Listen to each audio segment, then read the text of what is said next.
Hola Carlos, el gusto de tenerte en Córdoba. ¿Cómo estás? Muy bien, Sergio, muy contento de estar acá. ¿Estás por FOPEA? Mañana Sí, hay un hay congreso de FOPEA que vamos a reunirnos mañana. es ineludible que empecemos esta conversación hablando de lo que pasó el martes. ¿Es un parteaguas en la política la condena de la Corte? ¿Qué valor político institucional le das?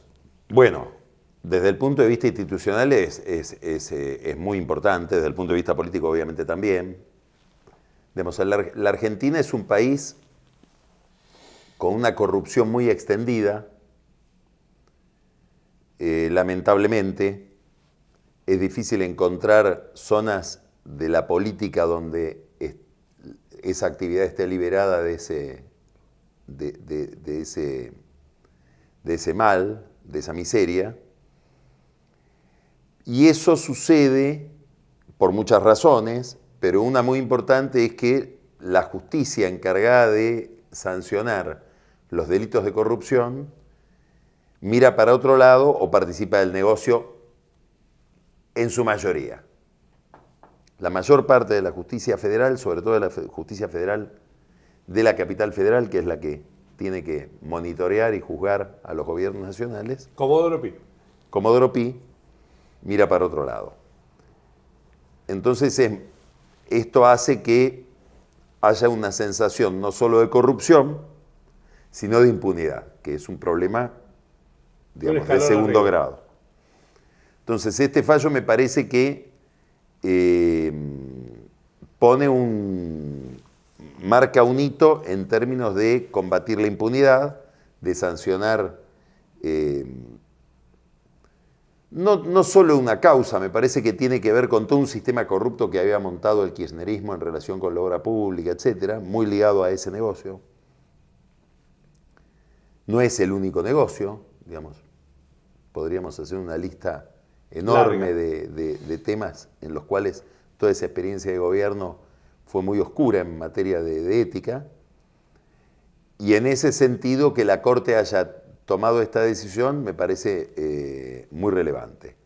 Plantea un segundo problema que es un problema político, en el cual la Argentina empieza a estar enmarcada en coordenadas que caracterizan la vida de otros países de la región, eminentemente Brasil, que tiene que ver con que esa persona sancionada es una persona que embiste una gran representatividad política, una representatividad significativa. Es la presidenta de un partido, recoge la adhesión de mucha gente de ese partido y en el electorado figura en las encuestas con niveles de adhesión o de simpatía de 30%, 35%. Y aparece en un canal de televisión y marca 8 puntos de rating. Entonces, me parece que ese es un problema con el que un problema que genera un ruido en el juego electoral, genera un ruido en la representación, en una política en la cual la representación está muy impugnada, muy afectada. En alguna medida, o en buena medida, la aparición y el triunfo de Milei tienen que ver con eso, con un problema de representación.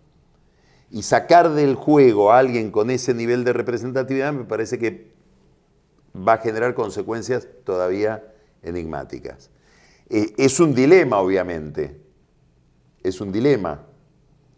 Porque es imposible sancionar la corrupción sin que la justicia emita una pena, pero si esa pena cae sobre alguien que queda excluido, como queda excluida Cristina de la posibilidad de ser candidata y de ejercer cargos públicos, genera una especie de vacío en la representación.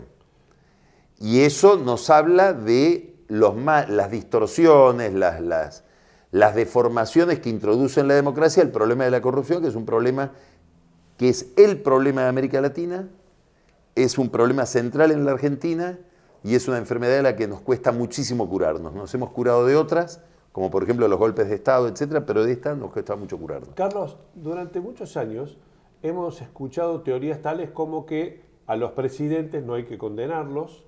De hecho, esa teoría nunca escrita ni nunca reconocida formalmente, era casi una teoría de la Corte. Carlos Menem murió sin ser condenado en forma definitiva. ¿Por qué crees que esta Corte, reducida a 3 miembros, no por la voluntad de sus integrantes, obviamente, cambió ese criterio tácito que existía? Bueno, hay muchas respuestas para eso. La primera es la más obvia, porque esta Corte puede tener criterios distintos de las anteriores. Es verdad que en su momento... Pero esta mantenía igual el criterio de no fallar temas políticos, entre comillas, en años electorales. Estamos en medio de la campaña electoral. Bueno, yo creo que en el caso de Cristina, la significación de Cristina y del kirchnerismo en la vida política nacional y el nivel de polarización que hay, la vuelve políticamente hablando alguien muy distinto de Menem. La expectativa que hay sobre una sanción respecto de Cristina, de la cual Cristina se queja, porque dice, bueno, entonces esto no es solamente justicia, es una justicia también mediática, la presión del establishment, que es podemos hablar después de toda la teoría del lawfare, hace que no se la trate igual que a... No se siga el criterio que siguió con Menem, que fue dejarlo correr y que el tiempo cure la escena. Nos podemos hacer otras preguntas para las que no puedo tener una respuesta, porque sería juzgar intenciones que no estoy en condiciones de juzgar.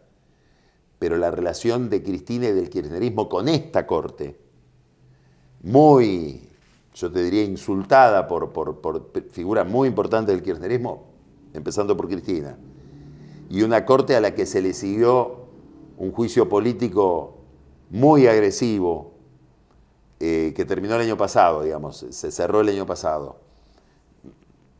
Probablemente eso no haya sido indiferente en todo esto. Digamos, como que por debajo del expediente haya habido un juego político y un ajedrez político secreto que está solo en la conciencia de los que llevan adelante el juicio. Vemos que la Corte hizo todo con mucha celeridad.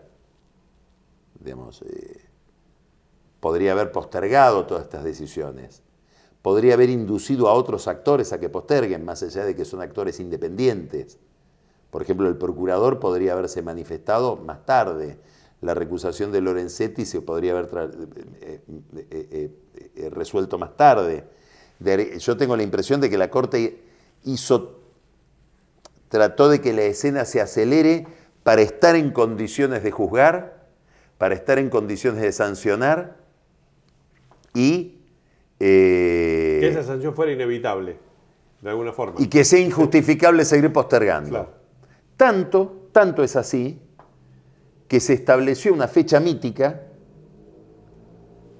a mi juicio errónea, que era el 19 de julio, y que la Corte tenía que pronunciarse antes del 19 de julio. Que es el vencimiento del plazo de presentación de listas en la provincia de Buenos Aires. Sí, donde Cristina se iba a presentar como candidata a diputada por la tercera sección electoral. Y si vos lees el artículo correspondiente de la Constitución de la provincia de Buenos Aires, el artículo correspondiente de la Constitución Nacional, en ambos se establece que los fueros empiezan a regir cuando esa ciudadana es electa o ese ciudadano es electo. Exacto. Es decir, 7 de septiembre son las elecciones provinciales en la provincia de Buenos Aires, hasta nuevo aviso, porque puede ser que todavía ese cronograma... La elección entonces de la Corte, Carlos, fue: vamos a condenarla ahora, porque después vamos a condenar una candidata, aunque no importa que no iba a perder, no tenía fueros ni tenía valor, pero iba a tener un precio político distinto. Eliminar de la competencia a alguien que se había anotado para ser candidata y ser votada. Y ella lo entendió así. Estoy siguiendo un razonamiento posible, sí. potencial. No, sin duda, porque lo que está en el fondo aquí es el argumento de Cristina y probablemente de un sector importante del peronismo, si esto es una proscripción o no. Después podemos hablar de eso. Sí. Que forma parte de la idea del lawfare, de la idea de que hay una persecución. Pero volviendo a tu argumento, tanto es así, tanto que daría la imagen de que hay alguien que ya está en la carrera y se la excluye, que Cristina, creo que con toda astucia, adelantó su lanzamiento. No sé si Cristina hubiera ido al programa de Gustavo Silvestres en 5N a decir voy a ser candidata a diputada para la legislatura bonaerense por la tercera sección electoral, si no percibía que era inminente una sanción de la Corte, que creo que lo percibía con toda claridad. E inmediatamente después dijo, de tal manera puedo de ser decir, candidato presidencial también en el 27, hicieron trascender eso también. bueno, entonces lo que se quería era construir la imagen de que se la está excluyendo de la carrera. Ella después, con toda lógica, es vivísima, dice lo contrario. Sí. En realidad lo hace para poder decir esto. Yo me postulé y empezó a moverse la maquinaria. Claro. No es que me postulé porque vi que la maquinaria había empezado a moverse en dirección a condenarme. Sí. Ahora hay un hecho consumado. Está condenada.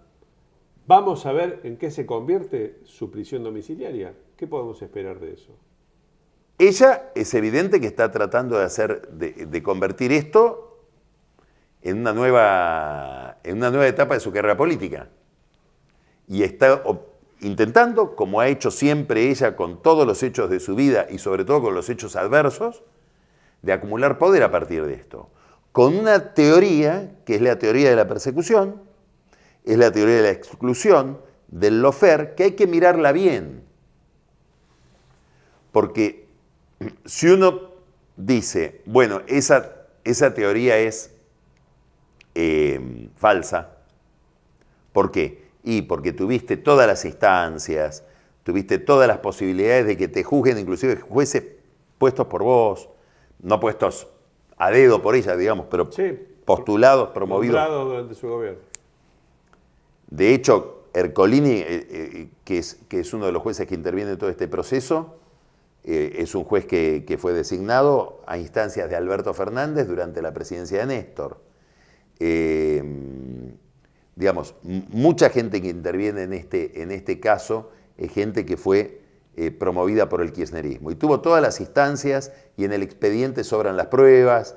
Y es más, hay abogados penalistas que creen que ella se benefició en todo este proceso porque se desarticularon investigaciones de hechos que están conectados. Digamos, se investigan las licitaciones de Santa Cruz, de Vialidad Nacional, y se aísla otra investigación sobre las facturas truchas emitidas por las empresas de Lázaro Báez, que esa se lleva a otro tribunal, se investigan en Bahía Blanca, no se conectan. Y Otesur, todo el presunto lavado de dinero que vendría de estas licitaciones amañadas, también es parte de otra causa. ¿Qué hubiera pasado si todo eso forma parte de una misma investigación? Probablemente habría una idea mucho más completa de qué es lo que se había armado. Y que creo que es un sistema armado por Néstor, del cual no sé qué claridad tenía Cristina de las manualidades de ese sistema. En su origen. Lo que dice la justicia y ratifica el fallo de la Corte es, usted se benefició con eso, porque usted reconoció, no negó, ni explicó las relaciones comerciales con Lázaro Báez. Pero, digamos, si la denuncia del lawfare es están persiguiendo a un inocente, es falsa. Ahora, si la denuncia del lawfare es están persiguiendo a una sola culpable, y la política está llena de culpables, está llena de corrupción, y no se los investiga con la misma severidad, creo que algo de razón tiene. No sé si está claro lo que estoy planteando. Está claro que va a decir Entonces, que la justicia no investiga a otros corruptos. Con la misma severidad. Con la misma intensidad. Con la misma intensidad. Y velocidad. Exacto. Entonces, el peronismo, que tiene en su historia la tradición de la proscripción, se ve a sí mismo en el espejo de una fuerza perseguida por meterse con temas que pueden resultar molestos al orden económico y social. Tiene Cristina un argumento acá para decir, no es que soy inocente, no creo que lo diga con esa claridad, pero tampoco soy la única corrupta. Y si uno mira todas las manifestaciones peronistas en estos días, dicen, mientras estén fulano y fulano caminando sueltos por la calle, esto no tiene legitimidad. Hay una película mexicana cuyo título podría resumir este criterio, que es "Y tu mamá también". Esa sería la idea, claro. Sí, Más o menos. Sí. O sea, estoy diciendo yo sí, pero todos ustedes también. Ahora, En términos... Con lo cual estaría abonando Cristina por una vía del absurdo a la teoría de Milei de que hay una casta corrupta. Sí. ¿No? Me pregunto ahora, después, en todo caso, si tenemos tiempo lo hablamos, si Milei también no forma parte de unos criterios y unas conductas en su primer año y medio de gobierno, parecidos a los que describiste respecto de Cristina y de otros dirigentes políticos. Ahora lo vemos. De otros partidos. No hubo un 17 de octubre, por lo menos no lo hubo hasta ahora, que es un poco la fantasía que rondó en las horas posteriores al fallo. Tampoco me parece que estoy viendo, o se está viendo, un peronismo al estilo del lucha y vuelve del Perón en el exilio. ¿Cuál es lo que puede llegar a movilizar o no en intensidad hacia Cristina a un peronismo al que se le había ido alejando, empezando nada menos que por su hijo político principal, que es el gobernador de Buenos Aires? Bueno, evidentemente, a ver, no sé si estamos en condiciones de pedir hoy un 17 de octubre a nadie, porque es una sociedad distinta, donde ya la movilización callejera tiene un sentido totalmente distinto del que tenía a mediados del siglo XX, en la Argentina y en todo el mundo. Digamos, la plaza como lugar de manifestación política, de escenario para la lucha política y para la manifestación de ideas o de pulsiones de poder, ha dejado de ser un lugar significativo. De cualquier manera, creo que la Corte también puede haber previsto que podía haber algún tipo de movilización o de manifestación y también por eso precipitó esta resolución. Y también creo que por eso empezó a filtrar que venía para ir midiendo el ambiente. De hecho, el lunes empezaba a organizarse algo previendo que el fallo iba a ser el martes siguiente. Sí. Ahora están organizando una manifestación para, creo que es, no lo tengo muy claro, el miércoles que viene, que es cuando se presenta ella en Comodoro Pi, para ir a acompañarla, como la acompañaron, creo que fue el 13 de abril del 2016, cuando se presentó por primera vez ante el juzgado de Bonadío para el acto a la salida. A la salida. Sí. Que fue un acto multitudinario. Vamos a ver qué dimensión tiene eso. Pero digo, no creo que haya una gran movilización. Puede haber una gran movilización, pero digamos, la idea de un 17 de octubre espontáneo, es muy difícil pedírsela hoy a la política. Es muy difícil pedírsela a este peronismo, que es un peronismo que viene derrotado, que viene con fatiga de combate, que viene de un gobierno impugnado hasta por los propios peronistas, hasta por la propia Cristina. Y creo que ella, con una habilidad extraordinaria, logra en alguna medida correrse de la foto de la derrota, pero cualquiera sabe que los Kirchner, ella y Néstor, fueron voy a usar una palabra muy peronista, los conductores de este movimiento desde el año 2003 en adelante, por lo menos. O por lo menos 2005, desde que desplazaron a Duhalde. Y en el caso de Cristina es un liderazgo indiscutido. Es decir, vamos a ver ahora... ¿Sigue siendo un liderazgo indiscutido hoy? No, digo, ha sido un liderazgo... El liderazgo de esa marcha es indiscutido, digo, ¿no? Sí. Y el liderazgo de esa derrota también es indiscutido, o debería ser indiscutido. Ahora, vamos a ver qué pasa con los días a partir de esta resolución de la justicia. Y ahí vamos a determinar hasta dónde Cristina tiene todavía, ejerce una representación activa, vital, y encarna algo, un significado dentro del peronismo, o vamos a ver hasta dónde el fallo es una herramienta, es un instrumento para que muchos dirigentes que están cansados de ella se la puedan sacar de encima. Vos acabas de señalar algo que es problemático, que es la fisura con Kicillof. Creo que hoy el gran perjudicado del fallo es Kicillof. Porque lo obliga a no ir sobre Cristina.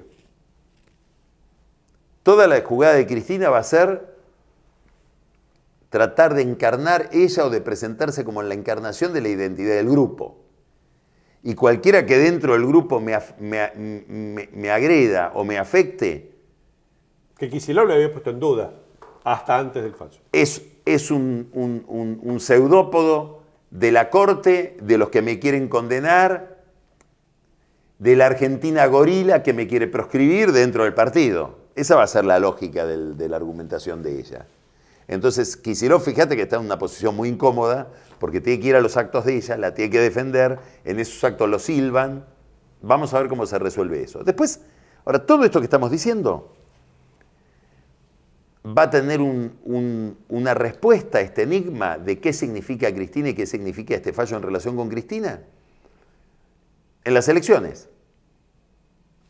Yo no tengo todavía, no tengo tan claro de que siga habiendo desdoblamiento electoral. Me parece que... ¿Vos creés que Kicillof va a volver para atrás con la Yo creo que esta condena a Cristina le devuelve un poder, un monto de poder, no extraordinario, pero un monto de poder superior al que tenía antes de la condena. Y que ella desde este lugar de víctima, que muchos peronistas reconocen como legítimo, va a poder presionar a Kicillof para que se unifique la elección. ¿Kicillof va a obedecer esto? Esa es la gran incógnita. Pero lo que quiero decir, sea la elección el 7 de septiembre desdoblada a los cargos provinciales, o sea la elección unificada el último domingo de octubre, que creo que es el 28, en cualquiera de las dos fechas, veremos qué significa la ausencia de Cristina, si Cristina pudo trasladar o transferir su encanto mucho o poco a otro, qué niveles de abstención vaya a haber en los peronistas que querían votarla y ahora no disponen de ella para votarla. Digamos, me parece que todo eso no podemos abrir todavía, no estamos en condiciones, yo al menos no estoy en condiciones, de decir, no, acá se terminó Cristina o Cristina se revitaliza y se relanza. Lo que sí sé es que ese personaje que se llama Cristina Kirchner es un personaje diseñado a la medida del libro de Nassim Taleb que se llama Antifrágil. Taleb es el mismo que escribió El Cisne Negro y escribe este libro Antifrágil, que es un libro que sostiene que hay gente a la que la adversidad la quiebra, otra gente a la que la adversidad la puede enfrentar y resiste, lo que llama esa palabra resiliencia. Y hay otros a los cuales la adversidad los potencia, los vuelve más creativos, los vuelve más firmes, los excita, les da más poder, no poder sobre otros, más poder vital.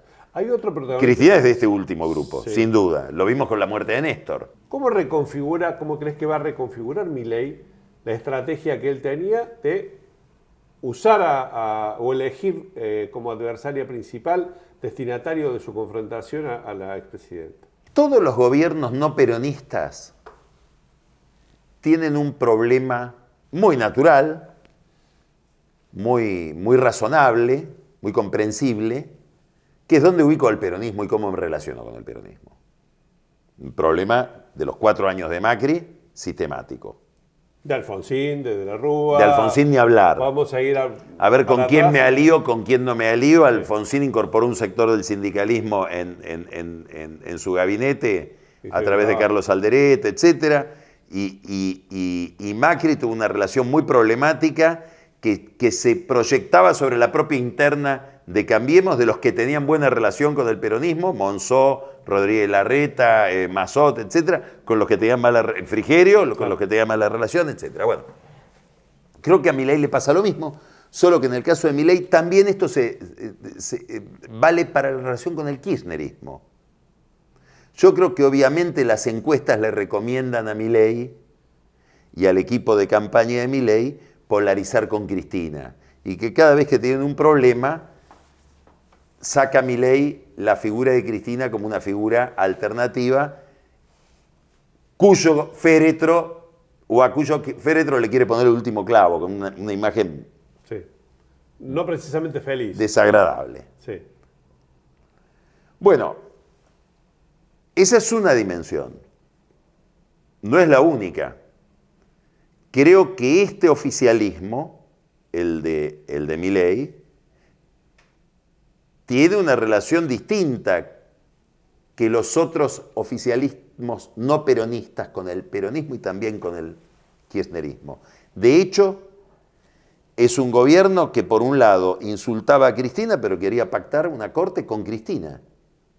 Ese quizá también haya sido un ingrediente que le molestó a la Corte, para volver al tema con el que empezamos esta charla. Que propusiera un juez moralmente inaceptable para una parte de la Corte, para 2 de los 3 miembros, ¿o no? Sí, pero a ver, ¿eso es un agravio de la Corte con Milei? Sí.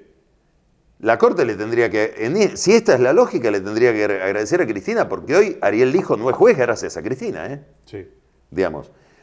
No sé si es porque Cristina repudia moralmente al hijo, no lo creo. No sé si porque el hijo tuvo algún episodio muy escabroso con Máximo Kirchner, en alguna causa en la que tenía a Máximo Kirchner como justiciable. Creo que hubo algo de eso, de lo que se habló poco. O porque, me parece que es lo más razonable, pensar que por qué voy a votar un juez que no lo postulé yo. Y es más, lo postuló Lorenzetti, que era el que traía al juez Moro a la Argentina para sacarse fotos con Monadillo, el juez Moro, y decir a Cristina hay que meterla presa como metieron preso a Lula. Moro después terminó siendo ministro de Bolsonaro. Terminó siendo ministro de Bolsonaro. Entonces, digo, si es por lijo, la Corte le tiene que agradecer a Cristina. Digamos, Rosenkrantz y Rosati le tienen que agradecer a Cristina. No así Lorenzetti, que era el padrino del hijo. Y que ahora votó con los otros dos la condena de Cristina, cuando supongo que cuando se estaba postulando al hijo, no supongo, sé que por lo menos Lijo, no sé si Lorenzetti decía, yo me siento si me das los votos, me siento sobre el expediente y esto no camina más. Si Lijo iba a tener la misma conducta que su padrino Lorenzetti, hizo bien Cristina en no votarlo, sí, o en no creerle. Claro. No sé si está muy enredado lo que estoy diciendo. No, está perfecto, se entiende bastante. Ahora, volvamos a Milei, sí. Milei y el fallo. Me parece que Milei debe estar en una situación complicada. ¿Por qué? Porque creo que Milei tiene como interlocutora a Cristina, puede seguir negociando con Cristina. No me sorprendería que siga negociando con Cristina la integración de la Corte. En realidad, en este momento, más allá de los gustos de cada uno, si quiere nombrar gente de la Corte, no puede no pasar por los 32, 33 senadores que tiene el peronismo. Por lo menos hasta ahora, eso lo maneja Cristina. Por lo menos hasta diciembre. No, pero digo, por lo menos, porque tiene que ver con la pregunta que vos te hacías antes. ¿Cuánto poder tiene? ¿Cuántos le van a responder? Sí. Ahora, por otra parte, yo creo que a Milei lo debe tentar, y es algo de lo que está diciendo a media lengua. Insisto que yo creo que hay una negociación con Cristina para integrar la Corte, uno y uno. Y eso le impide decir más abiertamente algo que insinúa. Bueno, finalmente tuve que llegar yo para que se condene a Cristina. Esto es subliminal, es marketing. En Israel lo dijo más o menos. Lo dijo. Sí. Porque sabemos que la condena a la Corte, que Milei tuvo muy poco que ver con esta condena. Estoy seguro de que no intervinieron en la Corte. No controla la Corte. No controla la Corte. Pero le gusta decir, bueno, conmigo se acabó la impunidad. Con un subtexto implícito. También en esto hago lo que Macri no pudo, no solamente con el déficit fiscal. También en esto hago lo que Macri no pudo, en ese duelo permanente con Macri por ver quién domina la derecha y quién encarna mejor los ideales del antikirchnerismo. Ahí quiero entrar a la última parte de esta charla, que me gustaría que fuera más larga, que es el nuevo escenario político que se está construyendo. Milei da la idea o la sensación de que no quiere dejar nada entre el peronismo kirchnerista y una Libertad Avanza que va sumando gente muy solidaria con los ganadores. Una gran parte del PRO, una parte del radicalismo, etc. ¿Crees que en el medio entre el kirchnerismo peronista, o el peronismo como lo quieramos llamar, y la Libertad Avanza y su acumulación gregaria en este momento, va a haber una, dos formaciones políticas alternativas? ¿O que vamos de nuevo a un bipartidismo ubicado en los extremos pero coincidentemente populista? A ver, yo creo que lo que se está demostrando es que en la Argentina sigue habiendo una contradicción peronismo-antiperonismo. Y que en esa contradicción sigue imperando el voto útil. Finalmente votás desde el lado no peronista al candidato que más te garantice bloquear al peronismo. Si el peronismo está dominado por el kirchnerismo, más todavía. Digamos, hay una base antiperonista en todo lo que no es peronismo, que beneficia a Milei, que perjudica a Macri, y si del otro lado el peronismo es kirchnerismo, eso se vuelve más activo, más urgente, más movilizado. Ahora, quiere decir que si acá hubiera un balotaje, yo creo que naturalmente, como ya sucedió, ya lo vivimos esto, es una pregunta de algo que ya sabemos cómo fue. El voto de Bullrich fue a Milei, matemáticamente, y Bullrich está con Milei, no solo el voto. Sí, se la llevó a Bullrich. Sí, claro. Ahora, acá no hay un balotaje. Es una elección disgregada por naturaleza, por su condición de elección legislativa. Y eso plantea una contradicción dentro de la Libertad Avanza. Yo creo que hay una línea en la Libertad Avanza, probablemente encarnada en la hermana de Milei y secretamente en Milei, que dice: nosotros somos una nueva hegemonía. El purismo de una parte de Marcos Peña en la época de Macri. Exacto, nosotros no nos mezclamos con nadie. No es lo mismo, es algo parecido. Pero en la época de Macri ellos eran mucho más, ese purismo estaba en relación con el problema que hablábamos recién antes. ¿Qué hacemos con el peronismo? Pero en relación con el radicalismo, con la coalición cívica no había ese purismo.